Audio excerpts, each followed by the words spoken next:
Good morning, everybody. I only have a short little window where I could record this. I've been so busy the last few days that I only have this short little window, but I wanted to get this posting out here to let it go throughout the day today because I have a lot of great information that I want to share with citizens of Weber County, those who are concerned about the Weber School District's tax hike.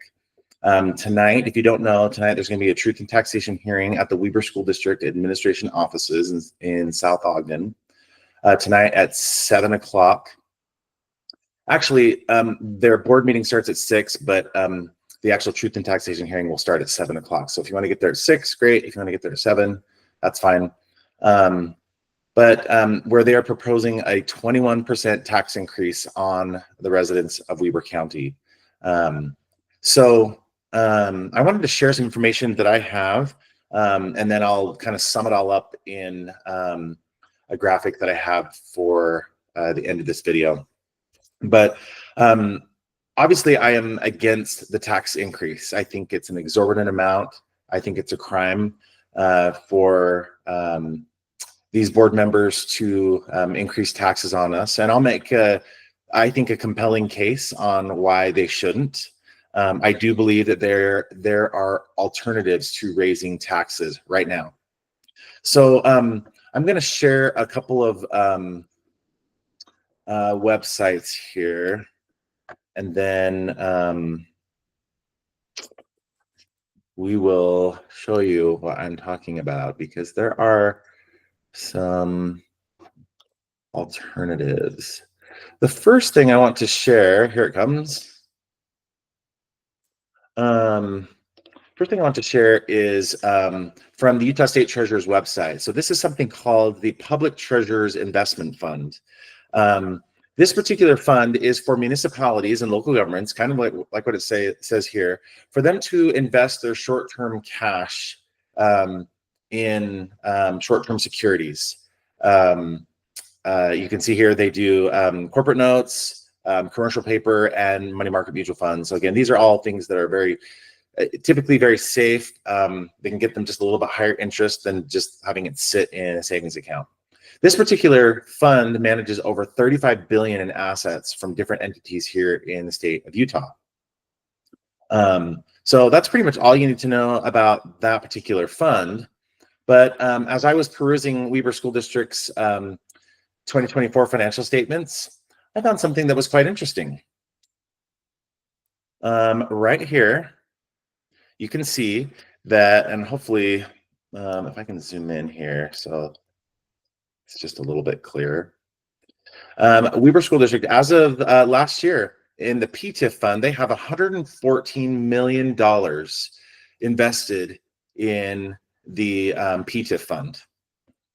Now, some of this money, I believe, is restricted, meaning they have to have it safe and restricted for them so that they can have it to finish capital projects that they're doing. So think of like building projects, or if they have to do pay back their debt service on their bonds. So some of it is unrestricted or restricted where they're not able to touch it.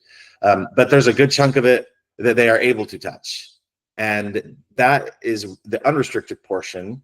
And that should absolutely be used for an emergency expense for emergency situations or rainy days. So I am just asking myself, like, since they're kind of stuck between a rock and a hard spot here, is it not raining right now? Can't we use some of our PTIF funds as emergency savings account? And that's what the rest of us do in our home personal finances, is when the going gets tough or there is a rainy day, we have a rainy day fund. I don't love the idea of public entities holding on to taxpayer dollars. I get the reason why. I don't understand why they're holding on to hundreds of millions of dollars of taxpayer funds, and then they're coming to us and saying, hey, we need more from you. Weber School District, why don't you use the PTIF fund? You can use these funds to pay down the expenses that you have and to take care of the emergency at hand. So I think that's really interesting. I think I've shared in previous videos. I'll just show it one more time from the Utah State Auditor's Office. They came up with a bunch of from transparent.utah.gov, where you can come in here and you can choose a specific school district. So in this case, I'm going to show you Weber School District for last year. We have a top administrator pay heavy administrator pay in the school district. The top 25, if the top 25 highest paid employees took a 10% pay reduction, that would give us an extra $2 million so that the district can make it up in some of their other expenses. So we're not asking everyone, we're just saying, hey, those that are paid the most. We can leave teachers and all these other people alone. They're doing the real work. These administrators, they're paid way, way too much. So again, my question to Weber School District Board is, why should the Weber County families, homeowners, and businesses shoulder the burden before internal spending is addressed, particularly administrator pay? Another one from transparent.utah.gov, you come up here to vendor, highest paid vendors, and I chose Weber County School District. I don't know why it says county. But I chose 2024, and you can see the top 10 largest payees, vendor payees that they have done. And before the board shares their case of why they need a 21% pay increase, I would like them to talk about why these vendors are paid so much. I think we should have them audit the largest vendor contracts that the district has paid out. They should pause any new building or capital projects. Any new spending should stop while they go through and assess it and give an accounting to the people why they're paying $368 million to batch post. I don't know who they are or what they do. Ogden, $79 million. I think that has something to do with these constructions with Westfield High School. $3.6 million to audio enhancement. Rocky Mountain Power. Yeah, I realize we have to power our buildings, but what are we doing to save energy in our buildings? Anyway, I definitely think that there is a reason to audit and renegotiate contracts with vendors. I think there's something there too. There's, again, right here, the top 10, over $490 million last year spent alone with these top 10 contractors here. This one's a big one that deserves all the scrutiny. Something that I've been talking about in other videos is Utah State's Guarantee Program offers the district extra funds when the local property taxes are below a certain threshold. So the Weber School District has only tapped into 14 of the 20 available tax increments. That means they are leaving state tax money on the table, and they're scrambling right now to raise taxes because they didn't plan ahead when the hold harmless provision expired. So I would just say that this isn't a funding crisis. This is a leadership crisis with the district board and the superintendency. So that's really concerning. They're leaving state matching funds on the table. The last one that I want to share with you is from the Utah State Board of Education's website, enrollment numbers. Weber School District's enrollment numbers have not increased. Let me just share a different screen here, but I get it all from this website. You can see here is from the superintendent's annual report. It shows the average daily membership, meaning attendance on an average day in the all the different districts across the state. I want to share. So what I did was I went to this website and I grabbed for each year, going back to 2018, the attendance. I thought this is so interesting. For the last 7 years, it's remained flat or declining. I mean, it's declining. You can see I had the regression line put in there.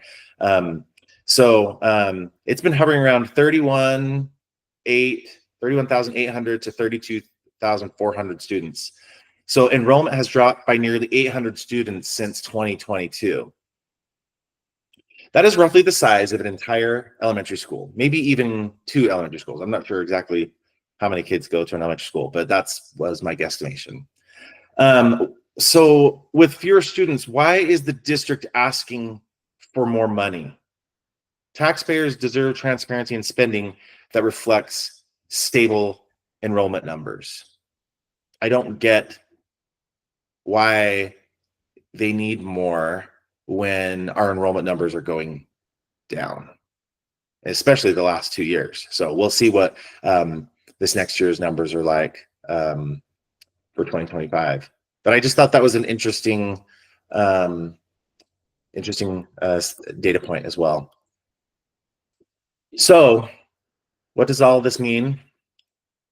Let me get my last graphic here. And I will be sharing this on social media today, and I will be passing it out at the Truth and Taxation hearing tonight. So it pretty much, I'm summing up everything that I just showed you, that we, instead of tapping in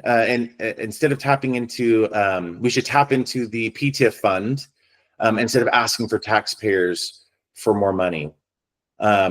We think that they should address the top-heavy, bloated, administrative pay on the district. It's really, really heavy, and they should consider changing their own internal spending before they ask the taxpayers for more money. We're asking the board to audit the large vendor contracts, pause new building projects, and get multiple bids to reduce costs.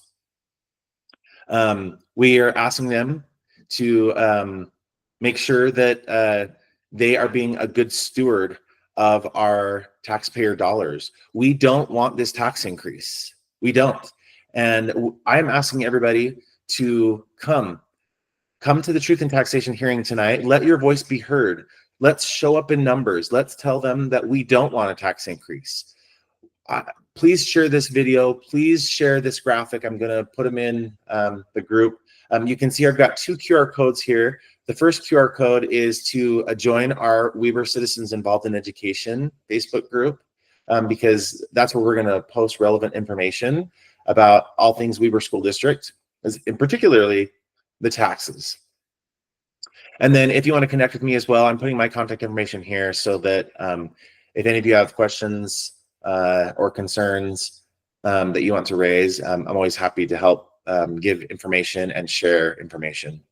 But we need to hold the Weber School District leadership accountable. And we can tell them, like I'm trying to make the case here, there are alternatives to raising our taxes.